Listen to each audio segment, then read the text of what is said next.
कक्षा 10वीं गणित में ही अध्याय 6 में निर्देशांक ज्यामिति में ही निर्देशांक अक्ष पर किसी बिंदु की स्थिति का पता लगाना।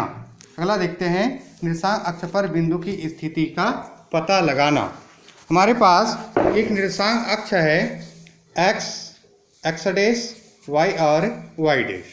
मान लेते हैं ग्राफ पेपर पर x अक्ष और y अक्ष खींच लीजिए। पहले चतुर्थांश में कहीं पर एक बिंदु P लीजिए। ये बिंदु P लिया गया। P से x और y अक्ष पर क्रमशः PM और P और N लंब खींचा गया। यहाँ y अक्ष से बिंदु P की लंबवत दूरी PN 4 इकाई, इसे x अक्ष की धनात्मक दिशा पर मापा गया। x अक्ष से बिंदु P की लंबवत दूरी PM 3 इकाई, इसे y अक्ष की धनात्मक दिशा पर मापा गया है। इन दूरियों की सहायता से बिंदु P का निर्धारण करेंगे। किसी बिंदु का निर्धारण करने के लिए निम्न परंपराओं का ध्यान रखेंगे। किसी बिंदु का x निर्देशांक y अक्ष से इस लंबवत दूरी है जिसे x अक्ष पर मापा गया है। यह दूरी x अक्ष की धनात्मक दिशा में धनात्मक और x अक्ष की ऋणात्मक दिशा में ऋणात्मक होती है। बिंदु P के लिए यह धन 4 है। x निर्देशांक को भुज कहा जाता है। ये निर्देशांक अक्ष है, ये x अक्ष है। हमने इस पर लंब डाल दिया तो मूल बिंदु से लेकर यहाँ तक की दूरी 4 है, तो ये x अक्ष की दूरी हुआ 4। और इसी तरह से P से लेकर M तक की दूरी या 0 से मूल बिंदु से लेकर N बिंदु तक की दूरी जो है 3 है, तो ये P और M बराबर 3। इसलिए बिंदु P का निर्देशांक होगा x निर्देशांक 4 और y निर्देशांक 3, या भुज बराबर 4 और कोटि बराबर 3। किसी बिंदु का y निर्देशांक x अक्ष के इस बिंदु की लंबवत दूरी है जिसे y अक्ष पर मापा जाता है। यह दूरी y अक्ष की धनात्मक दिशा में धनात्मक और y अक्ष की ऋणात्मक दिशा में ऋणात्मक होती है। बिंदु P के लिए यह धन 3 है और y निर्देशांक को कोटि कहा जाता है। निर्देशांक तल में किसी बिंदु के निर्देशांक लिखते समय पहले x निर्देशांक लिखते हैं और उसके बाद y निर्देशांक लिखते हैं। निर्देशांकों को कोष्टक के अंदर लिखा जाता है।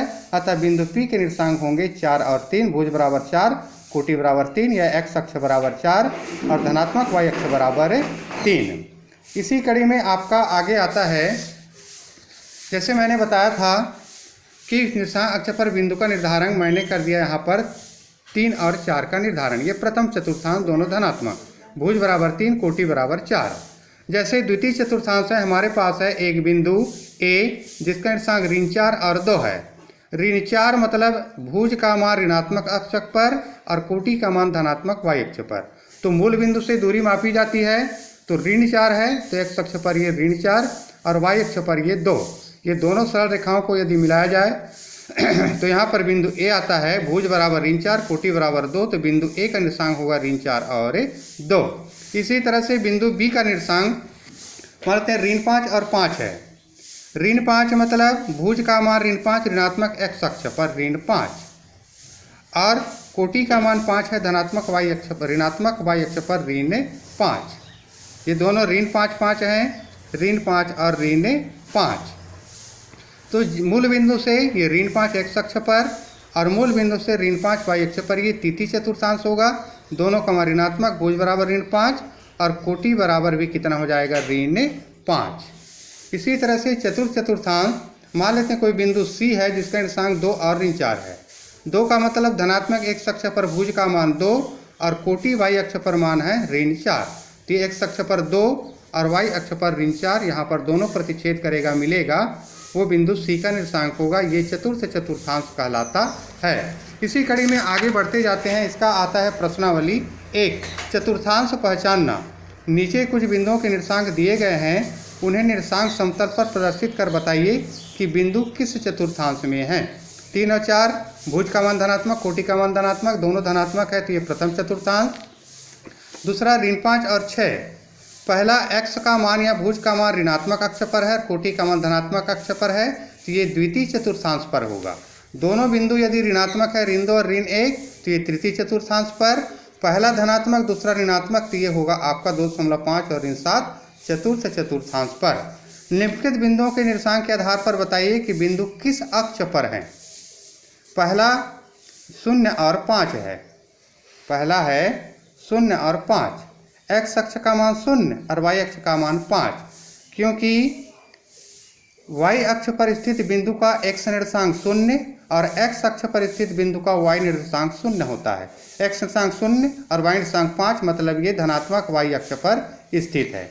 ऋण 6 और 0, x का मान ऋणात्मक x अक्ष है और y का मान 0, तो ये जो है ऋणात्मक x अक्ष पर स्थित है। ऋण 3 और 0, ये भी ऋणात्मक x अक्ष पर, 0 और ऋण 3.5, x का मान 0 और y का मान ऋण 3.5, मतलब ये ऋणात्मक y अक्ष पर स्थित है। इसी तरह से रिक्त स्थानों की पूर्ति कीजिए। बिंदु P ऋण 4 और ऋण 7 खाली स्थान चतुर्थांश में है, दोनों ऋणात्मक तृतीय चतुर्थांश। x अक्ष पर स्थित किसी बिंदु का y निर्देशांक 0 या y अक्ष पर स्थित किसी बिंदु का x निर्देशांक 0 होता है। निर्देशांक समतल पर दोनों अक्ष परस्पर लंबवत होते हैं। मूल बिंदु के निर्देशांक जो होते हैं वो 0 और 0 होते हैं, ये हमेशा 0 और 0 होगा। अब अगला आता है, इसी में निर्देशांक अक्ष में प्रदर्शित करने के बाद आलेख दर्शाया गया है, स्थितियों का अवलोकन कर निम्नलिखित निर्देशों के अनुसार कार्य करें। अब आपको बताना है, जैसे ये निर्देशांक अक्ष आपको दिया गया है, निर्देशांक अक्ष है x अक्ष और x डैश अक्ष, y और y डैश अक्ष। इसमें आपको कुछ बिंदु दिए गए हैं। पहले चतुर्थांश पर b दिया है 3 और 6, दूसरे c दिया है 5 और 5 और d दिया है 3 और 3। द्वितीय चतुर्थांश पर ऋण 5 और 5 है और इसी तरह से ऋण 4 और 6 है और f का मान दिया है ऋण 3 और 1 है। चतुर्थ चतुर्थांश पर ऋण 2 और ऋण 2 d दिया गया है, s है, q है इसका नाम, और दिया है ऋण 5 और ऋण 5 r का मान।